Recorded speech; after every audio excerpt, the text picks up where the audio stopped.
I want to start by saying something I do not say enough. Thank you to every single person who subscribed to this channel, to every person who took time out of their day to sit down and actually watch one of our investigations, to everyone who commented, who shared, who hit the like button, who hit the hype button, who sent these videos to somebody else and said, "You need to see this." You are not passive viewers, you are active investigators. And without you, this work does not reach the people who need it most. Now, I need you locked in for this one, because what I am about to show you is not theory. It is not an opinion. It is a document. And once you see what is inside it, you cannot unsee it.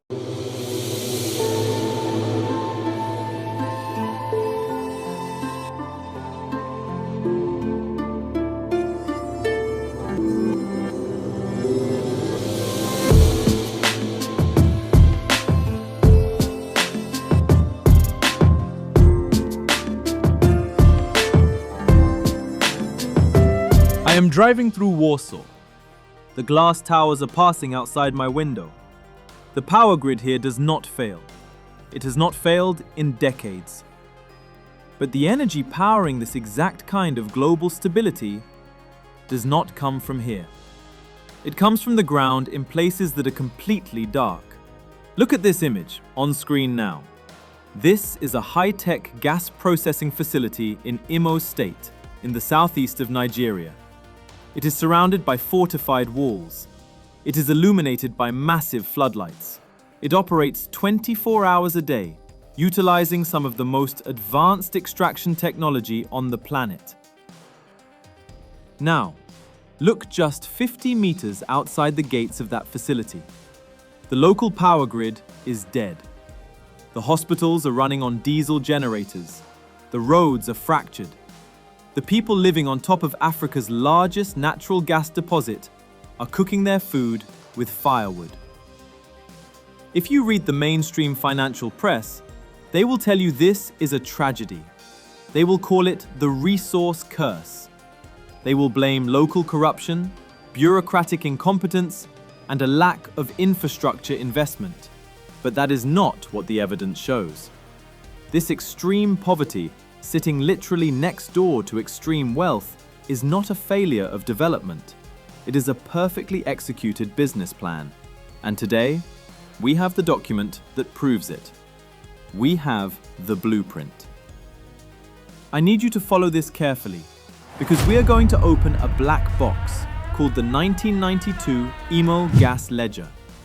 We are going to cross-reference official government audits with leaked corporate balance sheets. And we are going to dismantle the legal architecture that allows billions of dollars to vanish into thin air. The poverty you see in resource-rich African states is not an accident. It is an accounting mechanism. Subscribe to Historic Capital. If you are tired of emotional narratives and you want to understand the exact contracts that dictate your reality, you are in the right place. The central question today is simple. When the gas leaves the continent, who actually owns the math? The truth is in the transactions. Follow the money. Let's follow the money all the way to the top. Let's trace it. Now, let's begin. Before we can track the missing billions, we have to establish the scale of the prize. Imo State and the broader Niger Delta region sits on estimated proven gas reserves of over 200 trillion cubic feet. 200 trillion! It is the largest resource deposit of its kind in Africa. It is enough energy to power the entire continent for decades. And in 2026, as global energy markets are entirely weaponized and desperate for supply, this deposit is one of the most valuable pieces of real estate on Earth. By all conventional economic logic, the royalties from this extraction should be building high-speed rail networks across West Africa. They should be funding sovereign wealth portfolios. But they are not. And to understand why, you have to go back to the origin code. Look at this document. This is the 1992 Imo Gas Ledger. It is the master framework. the Genesis document that set the precedent for production sharing contracts, or PSCs, in the Nigerian energy sector. In the early 1990s, General Ibrahim Babangida was running Nigeria, a military administration, and his government was convinced they lacked the capital and the technology to extract the gas themselves. So, they invited the major international oil companies in. Companies by the name of Royal Dutch Shell, ExxonMobil, Chevron, Total SA, and Eni SPA from Italy. These 5 corporations signed production-sharing contracts directly with the Nigerian National Petroleum Corporation, the NNPC, in April 1993. The contracts were highly confidential. Now stop there for a moment. There is a saying. It has been repeated across boardrooms in London and Houston and The Hague for decades. The lawyers and executives who built these frameworks know it well. They live by it. If you want to hide something from an African leader, put it in writing. I need you to sit with that, not as an insult, as a forensic observation, because what happened in 1993 is the proof of that statement. The man who signed the government's approval letter was a senior petroleum official named Mr. Aslodu, under the authority of the Babangida administration.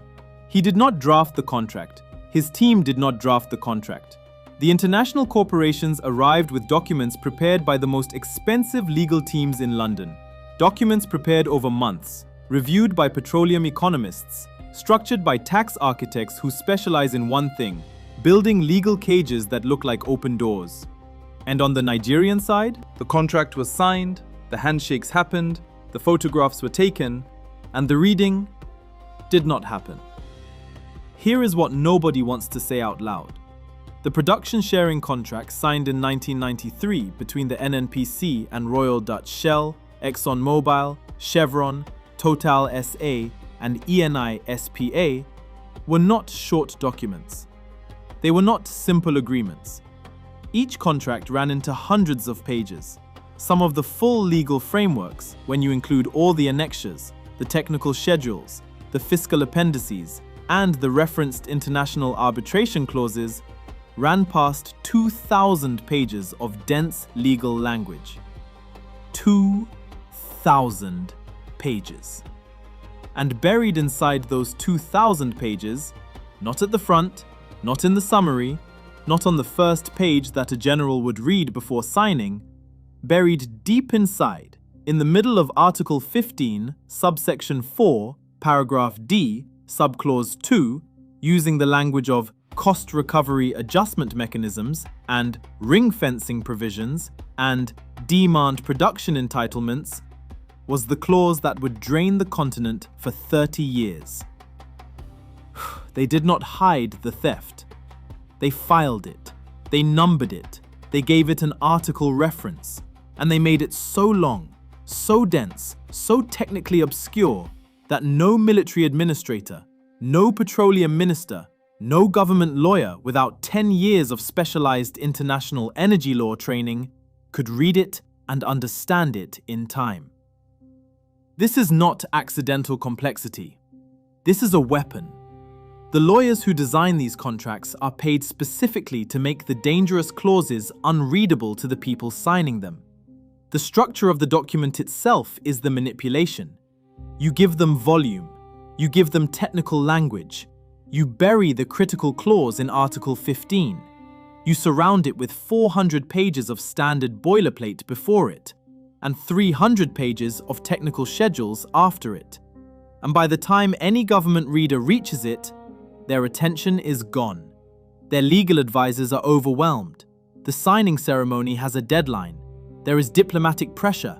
There is the promise of investment. There is the handshake. There is the photograph. And the clause stays hidden in plain sight. Now, here is a detail that should stop you cold. In August 1993, just months after those contracts were finalized, Babangida stepped down. The man who replaced him as interim head of state was Chief Ernest Shonekan, a Lagos businessman, a statesman, who had for years served as a senior executive of Royal Dutch Shell, the same Royal Dutch Shell that had just signed the contracts. The man supervising Nigeria's interim government was a former employee of the corporation that had just locked in one of the most valuable extraction agreements in African history. Think about that. 3 months later, Shonekan was removed by General Sani Abacha in a palace coup. But the contracts remained. They remained untouched for 30 years. A ledger is supposed to be a record of truth, a simple equation of volume multiplied by price. But when you open the ledger, the math violently breaks down. For 30 years, there has been a massive, unexplainable discrepancy between the sheer volume of gas leaving the terminals and the actual royalty deposits hitting the central bank. We are not talking about a few $1 million lost to local bribery. We are talking about tens of billions of dollars legally vaporized. How do you hide $1 billion of physical gas? You don't hide the gas, you change the law. And this is where the structure becomes visible.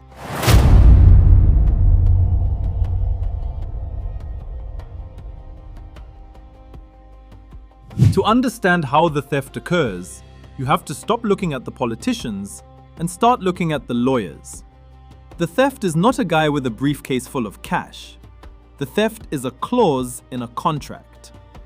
Let's analyze the specific architecture of the production sharing contracts born from that 1992 framework.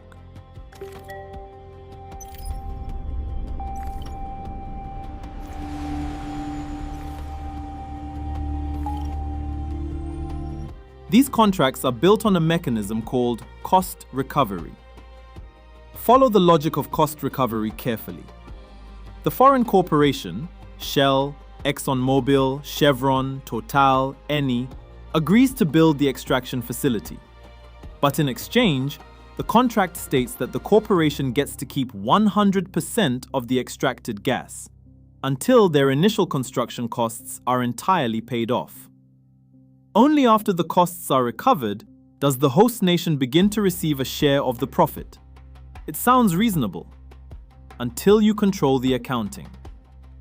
Because the contracts do not clearly define what constitutes a cost, so the corporations begin to inflate the ledger. They set up offshore shell companies in zero-tax jurisdictions. Shell Gas BV, registered in the Netherlands. Eni International NA, another offshore vehicle. Chevron and ExxonMobil routing revenues through subsidiary structures registered in Delaware and Bermuda. And those shell companies begin billing the local Nigerian extraction company for phantom services. The offshore shell charges the local subsidiary $50 million a year for intellectual property rights. They charge $100 million for management consulting fees. They charge exorbitant, artificially high interest rates on internal corporate loans. This is called transfer pricing, and the result is absolute structural genius. Now let me show you the language they use, because this is where the manipulation becomes surgical. When a corporation sends a Nigerian government auditor a report showing these charges, they do not call it what it is. They do not write, "Money we are moving offshore to avoid your taxes." They use a vocabulary specifically designed to make the theft sound technical, legitimate, and inevitable. They call it intra-group service fee allocation. They call it management overhead recovery. They call it arm's-length transfer pricing methodology consistent with OECD guidelines. They call it deemed cost amortization under Article 15(4)(d)(2) of the base fiscal agreement. Not one of those phrases sounds like stealing. Every one of them is stealing.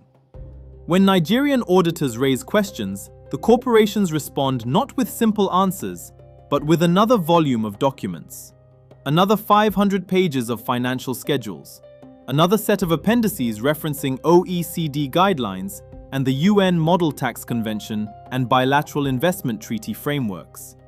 They answer your question with a library so large that by the time you finish reading the response, the question has been buried.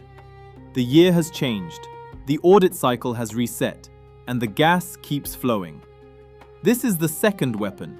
Not just hiding the clause in the original contract, but making accountability itself exhausting, making oversight itself a resource drain. If investigating the theft costs more time, money, and political capital than the theft itself, most governments stop investigating. And that is by design. By piling artificial debt onto the local subsidiary, the extraction costs artificially skyrocket. The cost recovery phase never ends. The Nigerian state remains in perpetual debt to the corporation. Mathematically, the project never officially becomes profitable. And if there is no official profit, there are zero royalties owed to the state. Look at the power dynamic here. Shell and ExxonMobil and Chevron are extracting millions of cubic feet of gas every single day. They are selling it to Europe, where 80 to 90% of Nigeria LNG's total production is shipped for record margins. But on the local 1992 Imo gas ledger, they declare a loss. Johnny West, head of the Berlin-based Open Oil Institute, documented precisely how this works. He found that corporations hide behind confidentiality clauses built directly into the contracts. Clauses that make it illegal for the government to publish the terms of the agreement that the government signed. Let me say that again. The Nigerian government signed a contract that made it illegal for the Nigerian government to show its own citizens what was inside that contract. Researchers at SOMO, the Center for Research on Multinational Corporations, documented this exact mechanism. They found that tax breaks and transfer pricing arrangements connected to the Nigerian gas industry alone had allowed corporations to deprive the state of an estimated $3.3 billion in a single audit period. $3.3 billion. Gone. Legally. They extract the wealth and they leave the debt. This is not a clerical error. This is a masterclass in systemic capital flight. But the corporate lawyers made one critical mistake. They assumed no one would ever compare the books.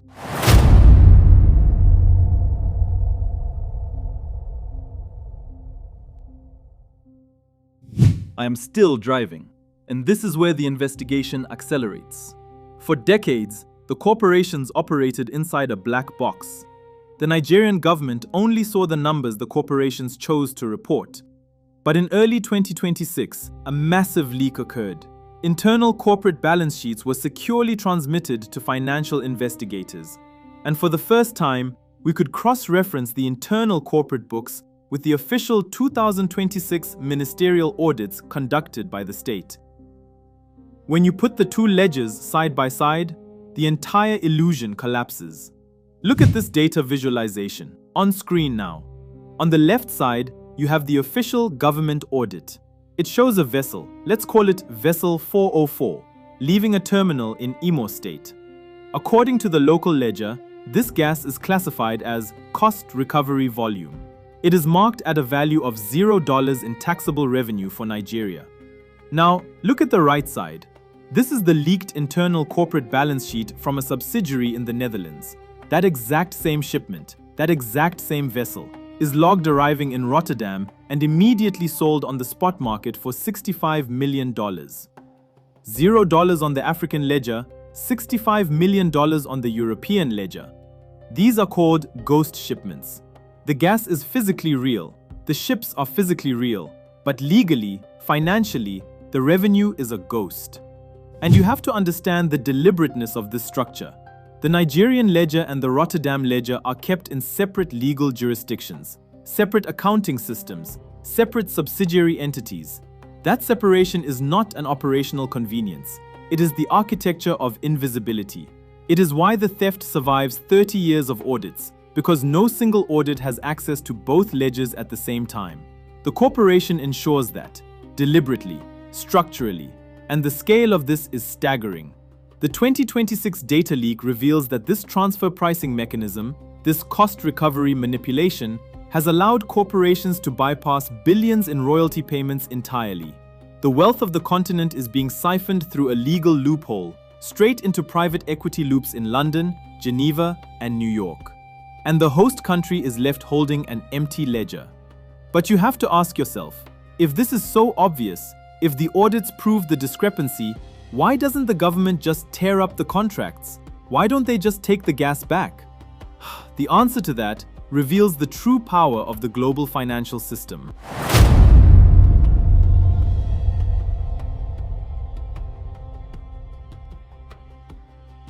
You cannot dismantle a system you do not understand, and you must understand that these corporations are not operating alone. They are protected by an impenetrable international legal framework. When Shell signed those production-sharing contracts in April 1993, when ExxonMobil and Chevron and Total and Eni countersigned alongside them, they included a mandatory arbitration clause. Every single contract, buried deep in the document, somewhere around Article 22 or 23. After 1,500 pages of technical content that had already exhausted every government lawyer in the room, the clause does not announce itself as a weapon. It announces itself as a protection, as a guarantee of fair dispute resolution. It uses words like neutral international forum and equitable arbitration procedure and protection of legitimate investment interests. Neutral, equitable, legitimate. You see the pattern? Every word is chosen to sound like your friend, to sound like fairness, to sound like the corporation is simply asking for a level playing field. But what the clause actually says is this: if Nigeria ever attempts to reclaim its own resources, if Nigeria ever rewrites its own tax code, if Nigeria ever challenges the cost recovery manipulation in its own courts, the corporation has the legal right to bypass every Nigerian institution, every Nigerian judge, every Nigerian law. They go to London, or Paris, or Washington, D.C., to a private arbitration tribunal staffed by international lawyers paid by the hour. Lawyers who are appointed and paid for by both parties, but whose career advancement, whose reputation for future appointments depends on the repeat business of the corporations who bring cases most frequently, not the sovereign nations who respond to them. And we have a documented case that shows you exactly how this works. In 2007, Shell Nigeria filed a formal investor-state arbitration claim against the Federal Republic of Nigeria at the International Center for Settlement of Investment Disputes, the ICSID, a World Bank-hosted body in Washington. Case number ARB/07/18. Shell demanded $1.8 billion in compensation for a field where they had only invested $460 million, nearly 4 times the original investment, demanded as damages from a sovereign nation for the crime of questioning the contract. The claim worked. A Nigerian official was documented saying the arbitration was causing embarrassment for the government. By 2010, Nigeria was described internally as keen to settle, avoiding an unfavorable outcome. The rights to the field were transferred to Shell and Eni in 2011. The ISDS case was dropped. In 2020, Eni filed a second ISDS claim against Nigeria, accusing the government of blocking their operations. The pressure from that arbitration, according to reports, apparently worked again. By November 2023, under President Bola Tinubu, Nigeria waived its claims, unconditionally, and irrevocably surrendered its right to any future legal action against Eni and Shell in relation to that dispute.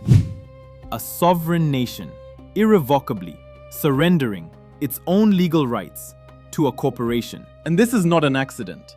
This is the system working exactly as designed. As of June 2024, over $113 billion has been paid by sovereign states to private corporations under ISDS tribunals globally. $113 billion. Flowing from governments, from public tax funds, from national treasuries, directly to corporations. And the vast majority of that money came from lower and middle income countries. 86% of investor claimants in these cases come from high-income countries. 66% of the cases are filed against lower and middle-income countries. The math is not subtle. The rich sue the poor, and the poor pay. Now, connect this back to the physical reality on the ground. I asked you to look at the extraction facility and then look at the collapsed power grid just outside its gates. This is the ultimate paradox of institutional compliance. The extraction facility is heavily audited. Shell, ExxonMobil, Chevron, they all have sustainability reports, ESG compliance certificates. They boast about their commitment to transparency. They have diversity programs. They publish carbon footprint reports. They send delegations to Davos to talk about developing the continent. But the compliance is a front. It is a meticulously designed mask. Here is one more piece of the vocabulary you need to understand. When a corporation is caught in an uncomfortable question about its operations in Nigeria, they use a specific phrase. They call their operations commercially sensitive. They call the contract terms proprietary information. They say the data is subject to confidentiality obligations under the host country agreement. Translation: the evidence of the theft is protected from exposure by the same contract that authorized the theft. The corporations perfectly comply with a legal framework that was explicitly designed to authorize theft. They are following the rules, but they wrote the rules. Ibrahim Babangida's government signed the rules, and Ernest Shonekan, the man with his name on Shell's executive records, oversaw the transition that locked them in. They designed a system where the gas flows freely to the global north, while the financial returns are perpetually trapped in offshore shell company loops. The facility has power because the facility generates capital for shareholders. The village outside the gates has no power because the village is not a line item on the corporate balance sheet. The structure dictates the outcome. The poverty is required to maximize the yield. But this system is reaching a breaking point. We have to calculate the real-world impact of these missing billions, because this is not just numbers on a screen. This is the survival of a nation. In 2026, Nigeria is facing extreme inflation. The currency has been battered. The infrastructure deficit runs into the hundreds of billions of dollars. In 2019, the NNPC itself sent formal letters to Shell, Chevron, ExxonMobil, ENI, Total, and Equinor, demanding nearly $20 billion in outstanding royalties and taxes. $20 billion. Each company was asked to pay between $2.5 and $5 billion. The corporations denied the claims, and the standoff continues. $20 billion. That is not a rounding error. That is a generation of schools unbuilt, a generation of hospitals unfunded, a generation of roads that crumbled because the money that should have maintained them was sitting in a Dutch shell company filing a management overhead recovery invoice against itself. And the cruelest part of this story is what happened every time a Nigerian leader came close to reading the contract. Every time a new administration arrived with energy and anger and a mandate to reform, the corporations shifted to the third weapon. Not volume, not legal language. The third weapon is relationship. They flew Nigerian officials to London for investor dialogues. They funded think tanks that published reports explaining why the PSC framework was essential for investment confidence. They retained former Nigerian ministers as consultants, not for their expertise, but for their access. They paid for bilateral delegations. They sponsored conferences where Nigerian petroleum officials sat next to Shell executives and shared dinners and heard again and again from every side that these contracts were the foundation of Nigeria's energy future, that any renegotiation would destabilize investor confidence, that the international community was watching. The international community. Those two words, used like a threat wrapped in a warning. If the Nigerian government moves against the contracts, the international community will respond. Investment will leave. Credit ratings will fall. The IMF will raise concerns. The World Bank will flag governance risks. And suddenly, a decision about your own national resources becomes a question about your standing in a global system that you did not design, that you cannot exit, and that has been configured at every level to punish you for claiming what is yours. This is not diplomacy. This is a leash, designed to feel like a handshake. Earlier this year, there was a massive legislative push in the Nigerian Senate. A coalition of lawmakers demanded total transparency on all legacy production sharing contracts.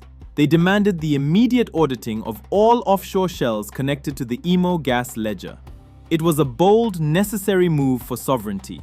But the push is currently paralyzed. Why? Because the legal barriers are working exactly as intended. The threat of multi-billion-dollar litigation at the ICSID in Washington, at the London Court of International Arbitration, at the International Chamber of Commerce in Paris, has terrified the political class into submission. The corporations threatened to pull their capital. They threatened to shut down extraction. And the governments suffocating under debt cannot afford to call their bluff. The structure makes submission more rational than resistance.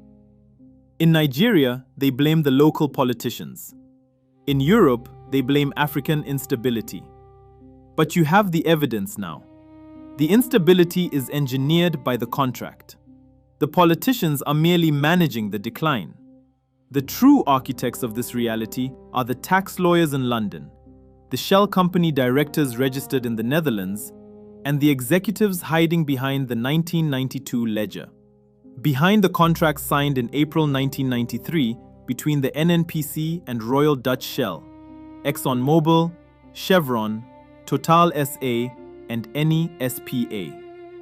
Under the authority of General Ibrahim Babangida, overseen in transition by a man, Ernest Shonekan, who had spent years as a Shell executive.